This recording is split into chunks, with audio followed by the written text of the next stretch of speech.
தனிநபர் வருமான வரி உச்சவரம்பில் எந்த மாற்றமும் இல்லை என நாடாளுமன்ற மக்களவையில் இன்று தாக்கல் செய்யப்பட்ட பொது பட்ஜெட்டில் தெரிவிக்கப்பட்டது.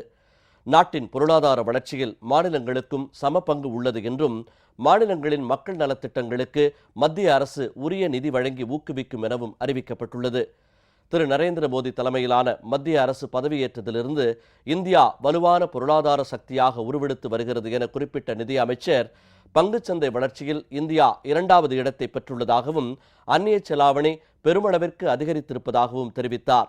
மேலும் நாட்டின் நிதி பற்றாக்குறை தற்போது குறைக்கப்பட்டுள்ளதாக குறிப்பிட்ட அமைச்சர், கருப்பு பணத்தை மீட்க திட்டமிட்டபடி நடவடிக்கை மேற்கொள்ளப்படும் என தெரிவித்த நிதி அமைச்சர், நடப்பு ஆண்டில் 3.9% உள்ள நிதி பற்றாக்குறை அடுத்த ஆண்டு 3.5%, பின்னர் 3% குறைக்கப்படும் என்றார்.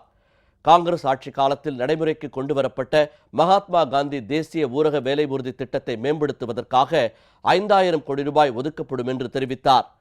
மத்திய அரசு விவசாயிகளுக்கு வழங்கும் மானியம் தொடரும் என்று தெரிவித்த அமைச்சர், மானிய தொகை 8.5 லட்சம் கோடி ரூபாயாக உயர்த்தப்படும் எனவும் தெரிவித்தார். அதேபோல விவசாயிகளுக்கு தனிநபர் கடனாக 34,000 கோடி ரூபாய் வழங்கப்படும் என்றும், சிறு குறு விவசாயிகளுக்கு உதவும் வகையில் கிராமப்புறங்களில் 5,77,000 உதவி மையங்கள் நிறுவப்படும் என்றும் தெரிவித்தார். இதில் SC, ST பிரிவினருக்கு முன்னுரிமை வழங்கப்படும் எனவும் குறிப்பிட்டார். விவசாயிகளுக்கு வழங்கப்படும் மானியம் நேரடியாக அவர்களை சென்றடையும் வகையில் தபால் அலுவலகங்கள் அனைத்தும் வங்கிகளாக தரம் உயர்த்தப்படும் என குறிப்பிட்டார்.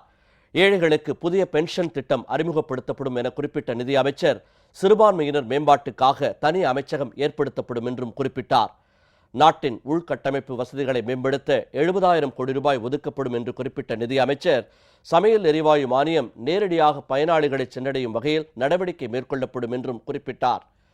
கிராமங்களுக்கு தொலைத்தொடர்பு வசதிகள் மேம்படுத்தப்படும் என்று குறிப்பிட்ட நிதி அமைச்சர், 1 லட்சம் கிலோமீட்டர் தொலைவிற்கு புதிய சாலை வசதிகள் உருவாக்கி தரப்படும் என்றும், 20,000 கிராமங்கள் சூரிய மின்சக்தி மூலம் வெளிச்சத்திற்கு கொண்டு வரப்படும் என்றும் குறிப்பிட்டார்.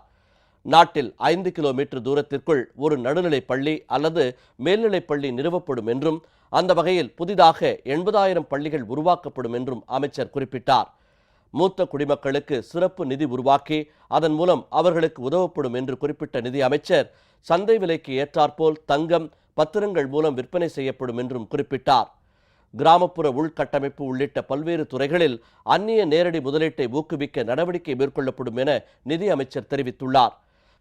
தற்போது வழக்கத்தில் உள்ள தனிநபர் வருமான வரி உச்சவரம்பில் எந்த மாற்றமும் இல்லை என்றும் நிதி அமைச்சர் குறிப்பிட்டார். இந்திய சுதந்திர தினத்தின் 75வது வைர விழா காலத்திற்குள் இந்தியாவில் உள்ள ஒவ்வொரு குடும்பத்தைச் சேர்ந்த ஒருவருக்கு வேலைவாய்ப்பு உருவாக்கி தரப்படும் என்றும், கழிப்பறையுடன் கூடிய ஒரு வீடு கட்டித்தர நடவடிக்கை மேற்கொள்ளப்படும் என்றும், அக்குடும்பங்களுக்கு பாதுகாக்கப்பட்ட குடிநீர் வழங்கப்படும் என்றும் நிதி அமைச்சர் குறிப்பிட்டார்.